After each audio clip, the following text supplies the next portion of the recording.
The sun had just begun to sink below the horizon, painting the sky in shades of orange and pink. Sarah Thompson, a 32-year-old librarian with a quiet life, decided it was time for her evening walk. Her small dog, Max, trotted happily beside her as they made their way through the local park. The air was cool, carrying the faint scent of freshly cut grass.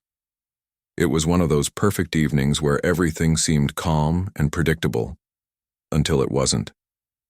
As Sarah turned down a less traveled path near the edge of the woods, something unusual caught her eye. At first, she thought it might be a discarded jacket or maybe a pile of leaves blown together by the wind. But as she drew closer, her heart skipped a beat.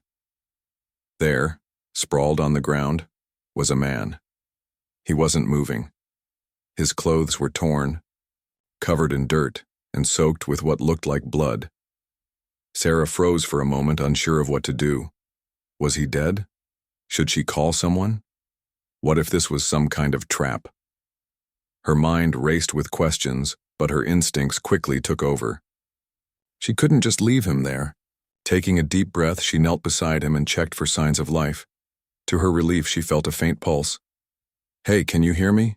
she asked softly, gently shaking his shoulder. There was no response.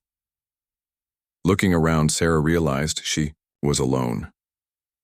The park was nearly empty at this hour, and no one else was nearby to help. She pulled out her phone and dialed 911, explaining the situation as clearly as she could. The operator assured her that paramedics were on their way, but warned they might take a while since the location was remote. Knowing she couldn't wait idly, Sarah sprang into action. She removed her scarf and tied it tightly around the man's leg to slow the bleeding. It wasn't much, but it was better than nothing. Then, with great effort, she managed to drag him onto a nearby bench. Every movement sent waves of anxiety through her body. Who was this man? And why was he lying injured in the middle of nowhere? As she worked, Sarah noticed something strange about him. His clothing resembled military fatigues, but they weren't. Standard issue, at least not from any branch of the U.S. military she recognized. On his right arm there was a tattoo of a symbol she'd never seen before. 3 interlocking triangles forming a star-like shape. It looked ancient, almost otherworldly.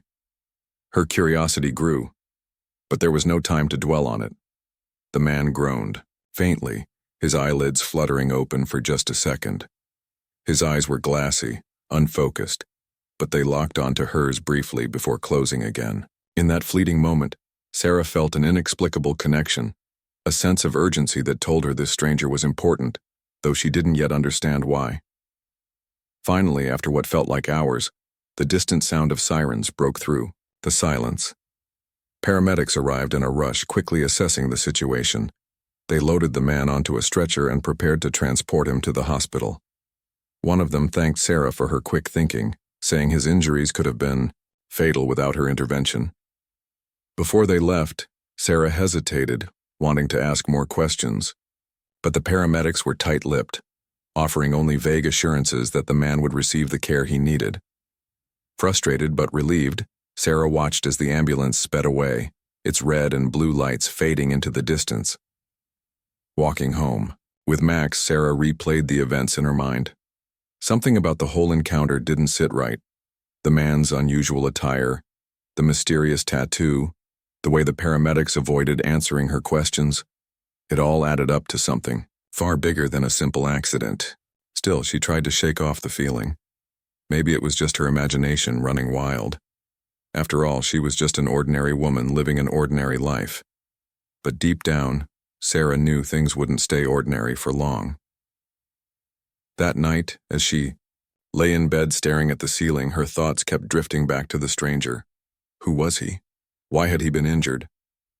And most importantly, why did she feel like helping him had set something in motion, something she couldn't undo? Sleep eluded her, replaced by a gnawing sense of unease. Little did she know the answers to her questions were closer than she thought, and they would change her life forever. For now, though, Sarah clung to the hope that tomorrow would bring clarity. She had no idea that within hours, 2 men in crisp uniforms would show up at her door, bringing with them secrets that defied belief.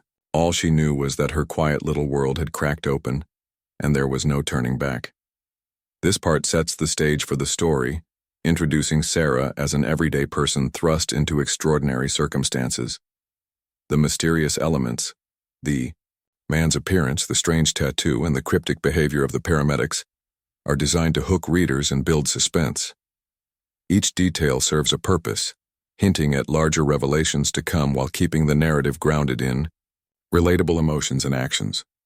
The clock on Sarah's bedside table glowed softly in the dark, its numbers ticking past midnight. She lay awake, staring at the ceiling as Max snored lightly beside her. Her mind refused to quiet down, replaying the events of the evening over and over again.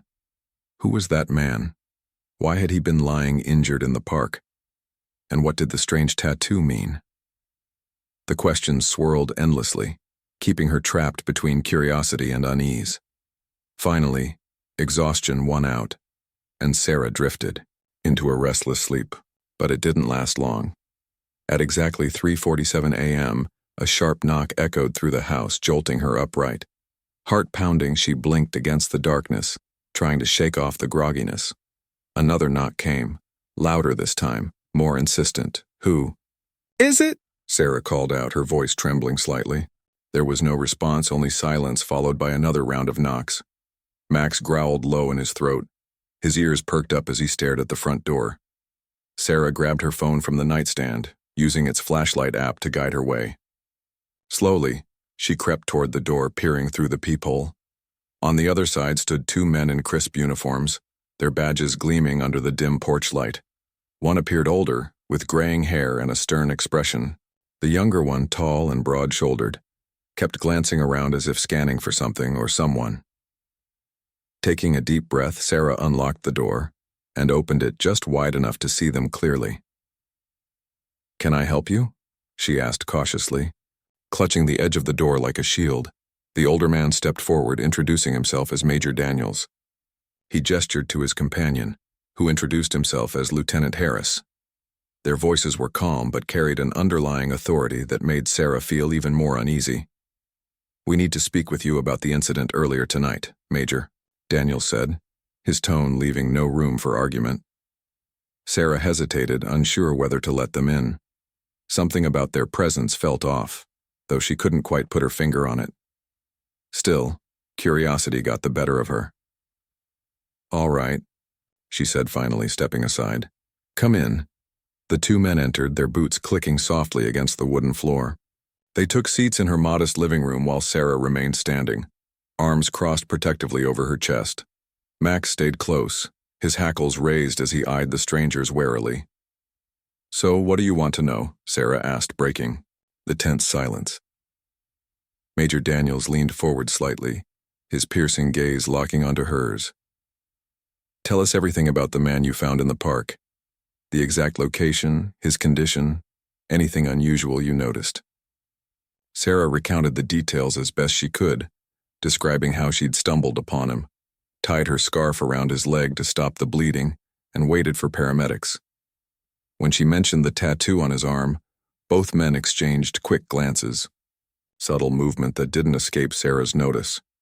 "That tattoo," Major Daniels said slowly, his voice tinged with seriousness.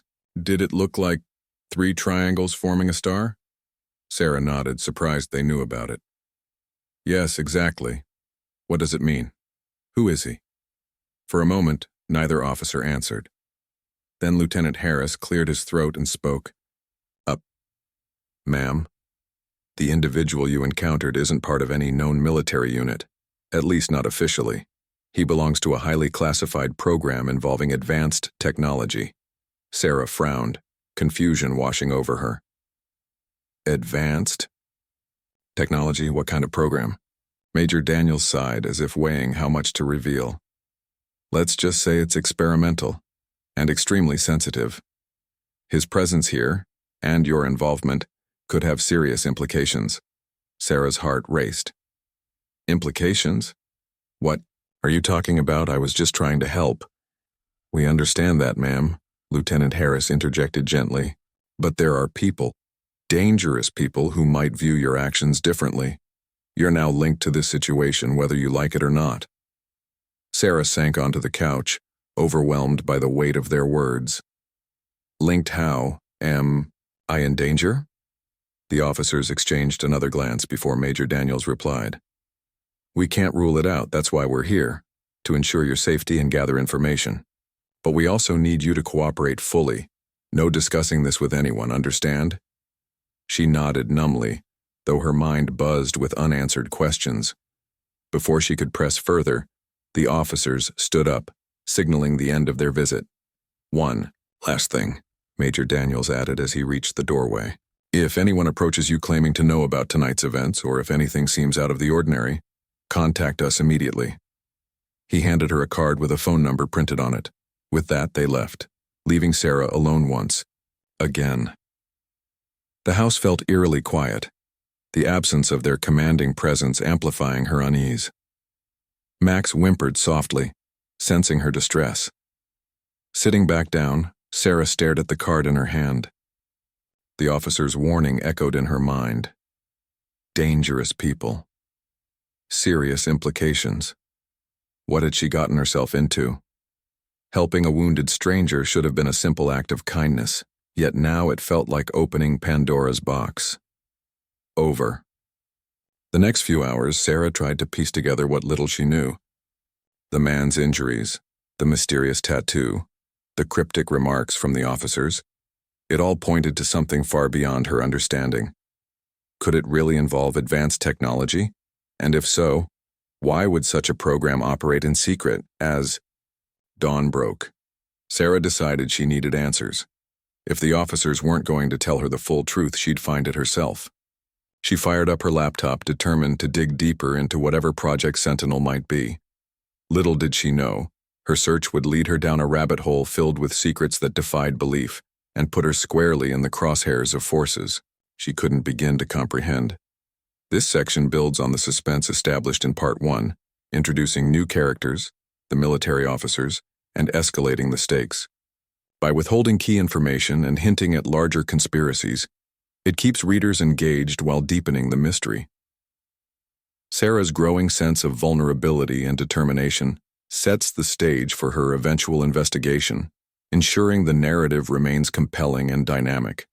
The next morning, Sarah woke up feeling like she'd barely slept. Her mind was a whirlwind of questions, and every creak of the house made her jump. She glanced at the business card Major Daniels had given her. It sat on the kitchen counter, taunting her with its vague promise of protection. But how could two strangers truly keep her safe when they wouldn't even explain what was going on? Determined to take control of the situation, Sarah decided to do some digging. After feeding Max and making herself a cup of coffee, she sat down at her laptop. The first thing she typed into the search bar was Project Sentinel. Almost immediately, her screen filled with results, but none of them seemed legitimate.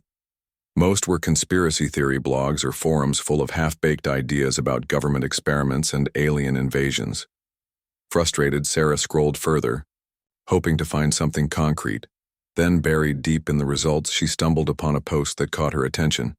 It was written by someone using the username Watcher1984 and claimed to have insider knowledge about Project Sentinel.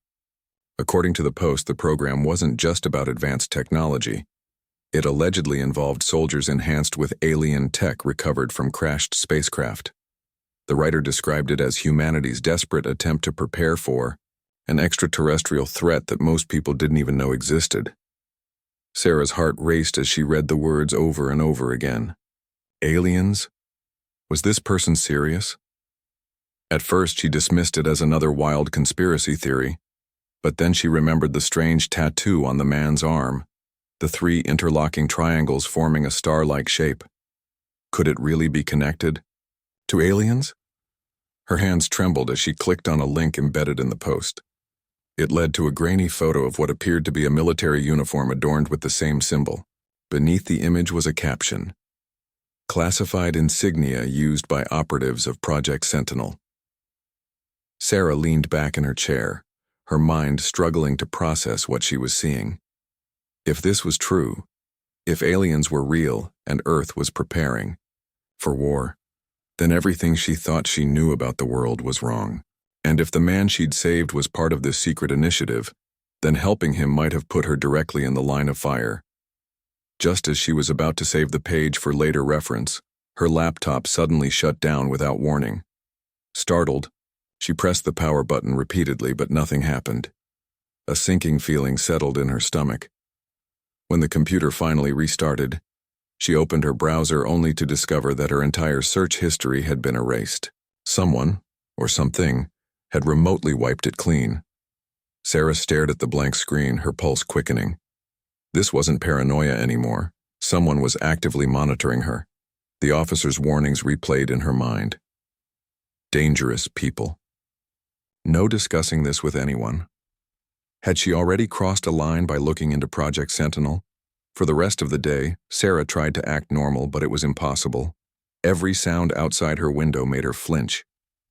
When she went grocery shopping later that afternoon, she couldn't shake the feeling that she was being watched.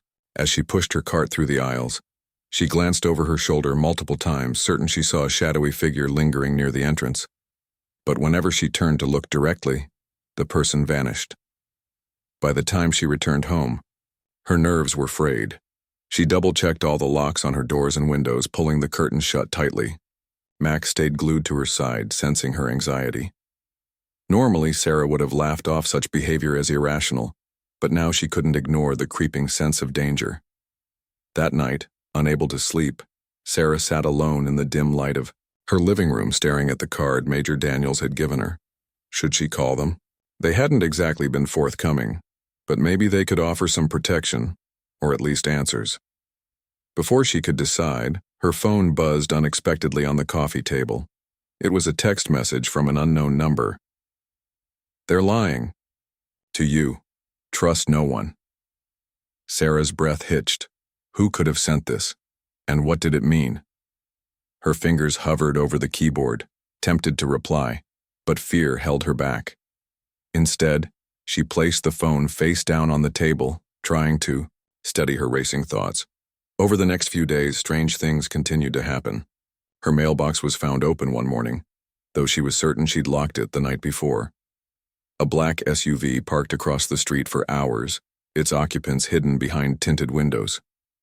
Even Max started barking at random moments, his sharp yelps piercing the silence of the house.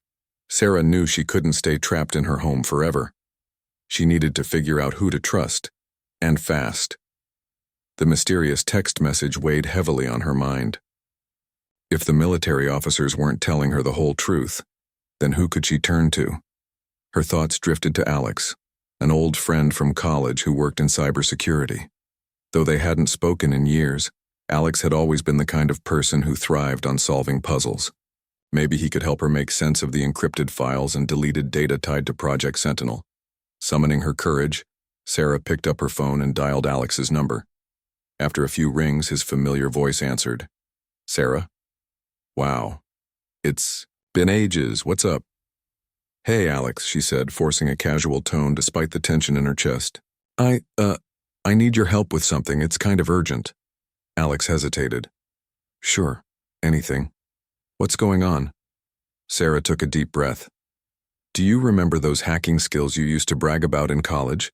Well, I think I've stumbled onto something big, something dangerous. And I don't know who else to trust." There was a long pause on the other end of the line. Finally, Alex spoke.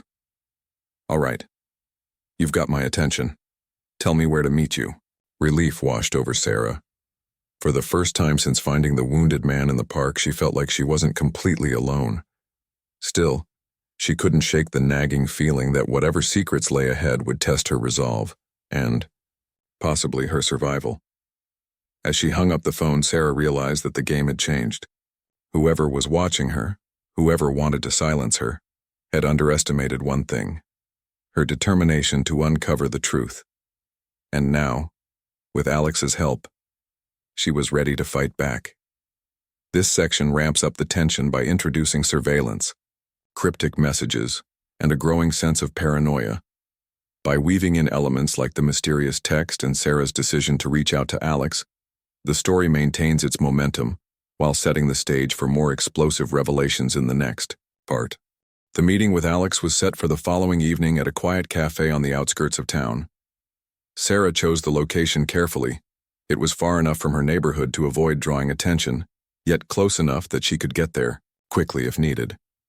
As she drove, her hands gripped the steering wheel tightly, her knuckles white. Every car behind her felt like it was following too closely. Every glance in the rearview mirror made her heart race.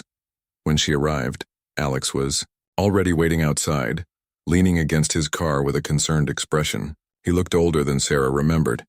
His hairline had receded slightly and there were faint lines around his eyes. But his sharp gaze and confident posture hadn't changed. "Sarah," he said as she approached, pulling her into a quick hug. "You look stressed. What's going on?" She hesitated, unsure where to begin. How could she explain everything without sounding like she'd lost her mind? Taking a deep breath, she decided to start with the basics. "I found someone injured in the park a few nights ago," she began, keeping her voice low. "A man in military fatigues. I helped him, called an ambulance, and thought that was the end of it.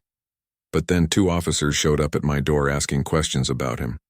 They mentioned something called Project Sentinel, but they wouldn't tell me anything else." Alex frowned, clearly intrigued. "Project Sentinel? Never heard of it. What makes you think it's dangerous?" Sarah pulled out the photo of the tattoo she'd managed to save before her laptop shut down. "This symbol, it belongs to whatever this project is. And when I started looking into it online, my search history disappeared. Someone wiped it clean. Plus, I've been getting weird messages and feel like I'm being watched." Alex studied the image intently, his brow furrowing. 3 triangles, forming a star. That's not standard military insignia. It looks more like some kind of ancient or extraterrestrial design. "Extraterrestrial?" Sarah echoed, her voice barely above a whisper. Alex nodded grimly. "There are rumors floating around certain circles about secret programs involving alien tech. Governments experimenting with technology recovered from crashed spacecraft. It's all speculation, of course, but maybe there's truth to it." Sarah felt a chill run down her spine. This wasn't just paranoia anymore. If Alex believed it, then perhaps the conspiracy theories weren't so far-fetched after all. "All right," Alex said, snapping her out of her thoughts. "Let's head back to your place. You can show me what you've got, and I'll see if I can dig deeper. If anyone's monitoring your devices, I'll find out." Back at Sarah's house, Alex wasted no time setting up his equipment. Using a portable hard drive and a series of encrypted tools, he connected to her laptop and began scanning for traces of tampering. Meanwhile, Sarah recounted the events leading up to their meeting. The mysterious text message, the black SUV parked outside her home, the eerie feeling of being followed. As Alex worked, his expression grew increasingly serious. "Whoever did, this covered their tracks well," he muttered. "But I'm picking up fragments of deleted files. Give me a minute." Minutes stretched into an hour, and finally, Alex let out a low whistle. "Okay, here's something interesting. There's a partial file hidden deep in your system. Looks like someone tried to erase it completely, but bits and pieces remain." He opened the file, revealing fragmented video footage. The quality was poor, filled with static and distortion, but Sarah recognized the face immediately. It was the wounded man from the park. His name appeared briefly in the corner of the screen. Captain Marcus Kane. The video cut to clips of what looked like high-tech laboratories and soldiers training with weapons unlike anything Sarah had ever seen. Then came the narration, delivered by Marcus himself. "To whoever finds this," he began, his voice steady but heavy with urgency. "I am Captain Marcus Kane, former operative of Project Sentinel. If you're seeing this message, then I've either failed or been silenced. Project Sentinel isn't just about defending Earth.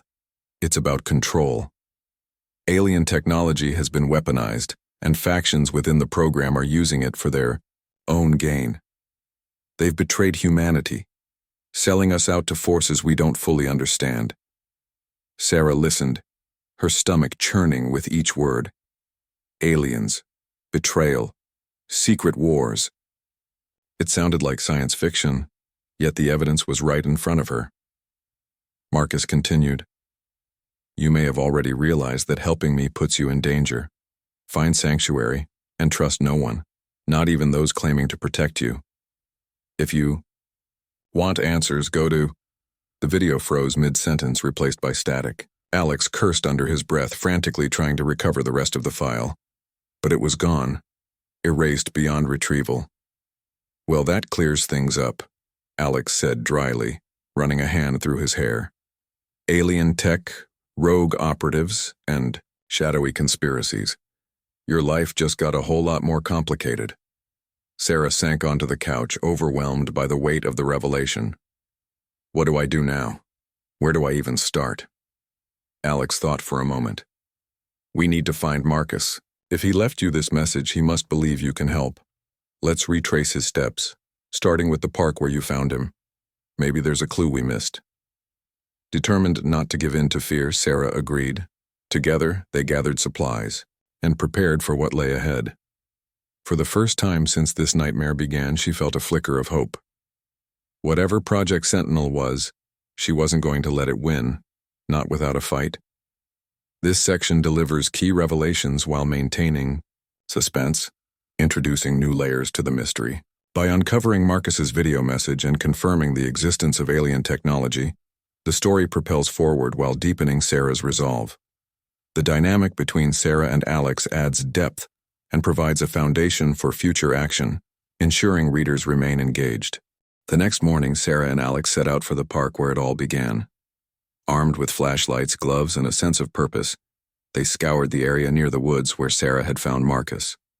The air was crisp, and the early sunlight filtered through the trees, casting long shadows on the ground.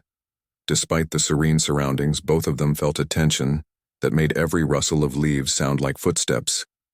Do you remember exactly where you found him? Alex asked, crouching to examine the dirt. Sarah nodded, pointing to a spot a few feet away. Right here. He was lying near that tree.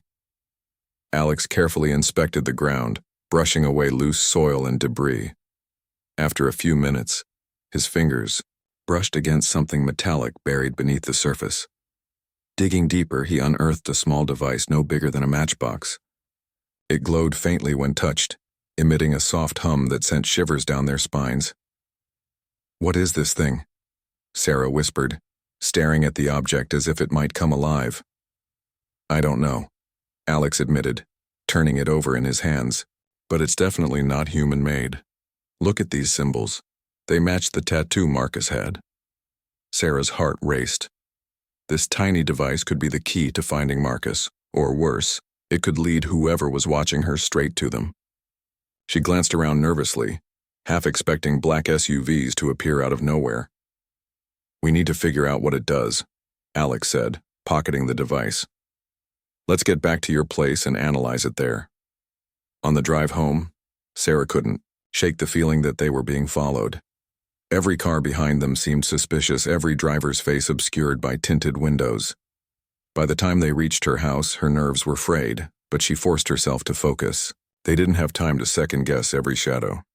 Back inside, Alex hooked up the mysterious device to his laptop using specialized cables designed to interface with unknown technology. Lines of code scrolled across the screen as the computer attempted to decipher its programming. Suddenly, a map appeared, marked with blinking red dots scattered across the city. One dot pulsed brighter than the others, located near an abandoned warehouse on the outskirts of town. That must be where Marcus is, Sarah said, pointing to the pulsing dot. Or where someone wants us to think he is, Alex cautioned. This could be a trap. Sarah hesitated, weighing the risks. If they ignored the clue, they'd be abandoning Marcus, and possibly any chance of uncovering the truth about Project Sentinel. But if they went, they might be walking into danger. We can't just sit here and do nothing, she said finally. If Marcus left this for me to find, then I owe it to him to follow through. Reluctantly, Alex agreed. They packed supplies, a flashlight, first aid kit, and a pocket knife, and headed toward the warehouse. The journey felt endless, each mile amplifying their anxiety. When they arrived, the building loomed before them, its broken windows and crumbling walls giving it an eerie post-apocalyptic vibe. Stay close, Alex murmured as they stepped inside. The interior was dark and damp, filled with the smell of mildew and rust. Broken machinery littered the floor and graffiti covered the walls. As they moved deeper into the warehouse, they noticed signs of recent activity. Fresh tire tracks, discarded food wrappers and makeshift barricades blocking certain corridors. Then they heard voices echoing from below. Following the sound, they discovered a hidden staircase leading underground. Descending cautiously, they entered what appeared to be a makeshift command center. Computers lined the walls, their screens displaying maps dotted with alien symbols. In the middle of the room stood Marcus Kane, surrounded by a small group of defectors wearing similar uniforms.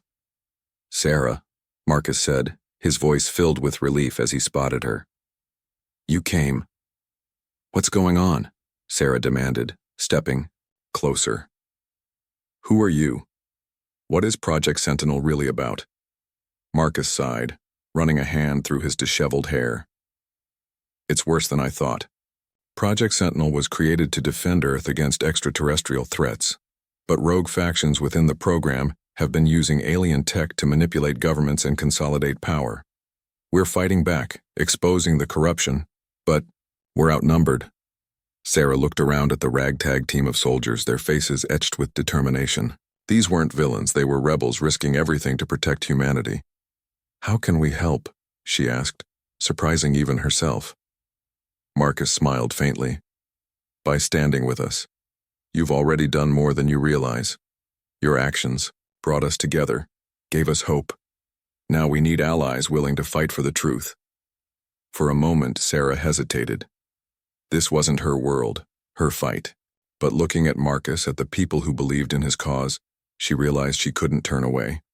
Whatever happened next, she would face it head on.